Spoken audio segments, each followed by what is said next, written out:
When a server noticed this veteran looking upset, she asked him one question that saved his life.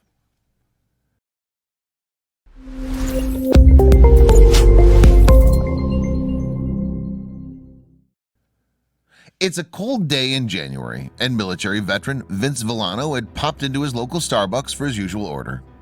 But on this occasion, he's sporting a somewhat sad demeanor, which Nicole McNeil quickly picks up on.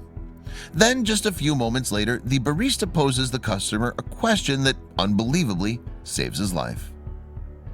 A resident of DuPont, Washington, Vince was a regular visitor at Starbucks over the course of a few years. Like many other customers, he frequented the establishment prior to starting work, opting for one item in particular. So with that in mind, the retired sergeant became a recognizable face to the employees. Indeed, Nicole certainly picked up on Vince's daily routine as she prepared his regular order most of the time. And given the frequency of his visits, the barista even developed a nickname for him, relating to his choice of drink. Yet beyond that, she knew nothing else about the DuPont resident. However, that all changed in January 2017. As previously mentioned, Vince walked into his Starbucks as usual, but he appeared quite down when he collected his order. However, thanks to Nicole's perceptiveness, the veteran's life was altered forever, just with the fortune of a quick chat. And perhaps it had all started with something we all take for granted: our daily routines. Now, whether we realize it or not, we all have our own set routines throughout a normal day. As such, these can carry on a number of years, especially if they fit into our respective daily schedules. For instance, a morning workout might become the norm before heading off to work. In Vince's case, though, he got into a routine of going to his local coffee house at the start of the day. After all, a tasty caffeine beverage can do wonders in shaking off the early morning cobwebs. But the frequent trips to Starbucks only started a few years ago, following a hectic period in his life. When Vince was younger, he pursued a higher education at College of the Sickies, which is located in California. That university has also housed a number of different sportsmen down the years, like Dan Hawkins and Mark Aker. As for the veteran, he took a real interest in one particular subject, studying emergency medicine management and paramedicine. After gaining that experience at college, Vince soon found himself in the military, becoming a sergeant as time went on. In fact, he'd been an emergency medical technician in the Army, with the spell lasting for about a decade. From there, the former college student took his career in a different direction. Indeed, Vince decided to try his hand in the insurance sector after the Army. Eventually, he opened up his own branch of the National Farmers Insurance Company, operating out of Lakewood, Washington. And in terms of the services he provided, the DuPont resident posted a description on his LinkedIn profile. As Vince went on to explain, veteran-owned and operated, the Villano Agency is happy to serve the Olympia, Tacoma, and Seattle areas. We provide a low-pressure experience with extreme attention to detail in advising our clients on which protections to take advantage of in protecting their assets. This relates to home, auto, business, and life insurance. At that point, Vince fell into the aforementioned routine where he began his day at the nearby Starbucks. And over the next few years, he was greeted by the same barista who served up his usual order. Her name is Nicole McNeil, but not even she could have predicted what eventually happened between the pair. As a youngster, Nicole was a student at Stadium High School, which is located in Tacoma, Washington, and she concluded her studies back there in 2001. Yet that didn't signal the end of her education. With a clear idea in mind, the future Starbucks employee then looked to go to college. In the end, Nicole enrolled at the University of Washington, where she studied construction management. Following some hard work, she earned her diploma in 2005. As for life at home, the graduate built a strong family unit over the next few years alongside her husband, and he coincidentally shared something in common with Vince. Yes, much like Vince, Nicole's husband, Justin McNeil, was also a military veteran, ending his career in the Army as a sergeant too. However, the mom wasn't aware of that remarkable coincidence when she served her regular at first. In any case, Nicole and Justin are the parents of 3 children who were all born over the course of 6 years. Although Nicole had been working at the coffee house since 2014, she didn't really know Vince that well. But as a barista, she became very familiar with his daily routine there, memorizing his standard order. In addition to that, the parent's role at Starbucks put her in a rather unique position. For you see, certain jobs allow people to gauge the body language of others. Those in the service industry could definitely attest to that, as they might begin to recognize customers from previous visits. So if they're able to build a rapport over time, the employees can then note any obvious changes in mood. And Nicole was no different in that regard, as she went on to explain to Starbucks' official website in 2018. The mother said, "As a barista, we can really tell when our customers are sad and when they're hurting." On that note, her powers of perception came into play at the start of 2017. On one particular day, Nicole's shift behind the counter was coming to a close, but she still had time to serve Vince when he arrived. By this point, the barista was already fairly aware of his standard demeanor throughout the week. According to her, the former sergeant displayed the same look on most occasions. Speaking to Mail Online, Nicole revealed more about Vince's Starbucks visit in December 2018.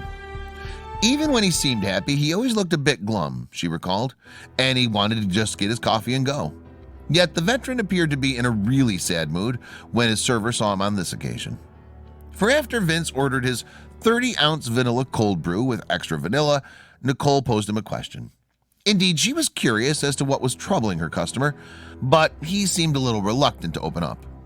Undeterred, the graduate persisted in her search for an answer, leading to a significant moment. "I said, I'm off in 15 minutes. We can sit down for half an hour and chat before I pick up my kids," Nicole told Mail Online. "So I asked Vince. He said, it would take too long to tell you. I said, actually, I do have time today." From there, Nicole finally got the answer she was looking for. As it turned out, Vince had been living with a medical condition called polycystic kidney disease, better known as PKD. This was a genetic condition that had plagued his family for generations, with one of his great-grandparents dying from it. Keeping this in mind, the Mayo Clinic provided a breakdown of the condition on its website. The post read, "Polycystic kidney disease is an inherited disorder in which clusters of cysts develop primarily within your kidneys, cause your kidneys to enlarge and lose function over time. Cysts are non-cancerous round sacs containing fluid." It continued, "The cysts vary in size and they can grow very large. Having many cysts or large cysts can damage your kidneys. Polycystic kidney disease can also cause cysts to develop in your liver and elsewhere in your body. The disease can cause serious complications, including high blood pressure and kidney failure." In Vince's case, he was diagnosed when he turned 30, and he'd been coping with PKD for around a decade. But his world was turned upside down in 2016 when his physicians informed him that his condition was getting worse. Due to that, the DuPont resident needed to be hooked up to a dialysis machine for hours at a time. Unfortunately for Vince, his kidneys had ballooned in size, and they began to have an adverse effect on his vital organs. Given the situation, he was informed that he needed a transplant, otherwise the PKD would take his life. Suddenly, the retired sergeant's demeanor at Starbucks made all the sense in the world. "When I was first diagnosed, I felt like, well, I'm dying," Vince recalled on the Starbucks website. "It was not my first encounter with mortality. I had some situations in the military, but this was really out of my control. There's nothing you can do. It's kind of a black cloud that hangs over your head all the time." Meanwhile, Vince's heartbreaking story stuck with Nicole for the rest of the day as she joined Justin in bed. There, the couple spoke about their respective days, which led her to recall the exchange at work. However, no one could have predicted what transpired next, as her husband made a suggestion. Yes, Nicole told Mail Online. Right away, Justin said, "Well, I have a kidney. He can have mine." It doesn't surprise me. He's that generous and that kind, and it doesn't surprise any of our friends who have heard about this. They're like, of course Justin would do this. Following that bombshell, the mom started to have a think. In a short time after that fateful conversation at the coffee house, Nicole looked to bring Vince and Justin together. "I invited Vince to my birthday party," she revealed, "and then he started coming over for parties on the holidays, and then he and Justin started hanging out on their own." Before long, Vince was looked upon as a new member of Nicole and Justin's family, hitting it off with the latter. In addition to that, the Army veteran also endeared himself to their 3 children. As a father of 2 himself, he encouraged the trio to give mixed martial arts a try, something he'd loved in the past. As for Justin's offer, Vince was very much aware of it, but remained doubtful. For, you see, the chances that the pair of being a match appear to be incredibly slim. Despite that, Nicole's husband pressed ahead with the test to see if he would be a viable candidate for his friend. Regarding the testing process, the Alina Health website provided further insight. It explained, "Testing to see if you can donate a kidney begins with a blood test. The test will determine your blood type and if it will match the recipient's blood. If your blood type is compatible with the recipient, 2 more blood tests will be done: tissue typing and cross-matching. Off the back of that, the potential donor will undergo a number of other tests, including a physical examination and chest x-ray. In Justin's case, the process lasted for around 12 months. By the end of it, he received some very positive news, with the results confirming that his kidney was viable. Given the good news then, a date was set for the procedure at the back end of 2018. The kidney transplant was scheduled for December 26, which followed Justin's 36th birthday.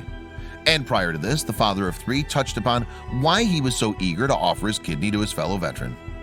Speaking to the Starbucks website, Justin said, "I felt like offering to donate was a pretty easy answer. There wasn't a lot of thinking about it. It was, let's do this. I can do that if I got 2, right? I can give 1, so that was it." In the end, it really is a life or death question, and so it makes it a non-question. When the time finally arrived, Justin and Vince were taken to the operating room to complete the procedure at the hospital. Thankfully for everyone concerned, the transplant was a success, with Nicole making the announcement later that day. The new kidney meant her friend subsequently had 20 years of life left at the very least. In terms of recovery, Justin was due to be released from the hospital around 3 days after the transplant. He would then need to spend another couple weeks resting up at his house before returning to his job. For Vince, though, he required a bit more time to heal, as we're about to find out. That's right, Vince was scheduled to leave the medical facility a little later than Justin, with New Year's Eve being the target. And he needed to ensure that his body wouldn't reject the kidney, so his physicians prescribed some immunosuppressant medicine. Meanwhile, Nicole had one last thing to say on the matter after the operation. Touchingly, Nicole told Mail Online, "Justin doesn't want any glory. We're giving all the glory to the Lord. He doesn't want to inspire anyone, but we just want it to be an encouragement to others to seek out those opportunities to help people. Whether it's donating organs or blood, there are so many ways to help."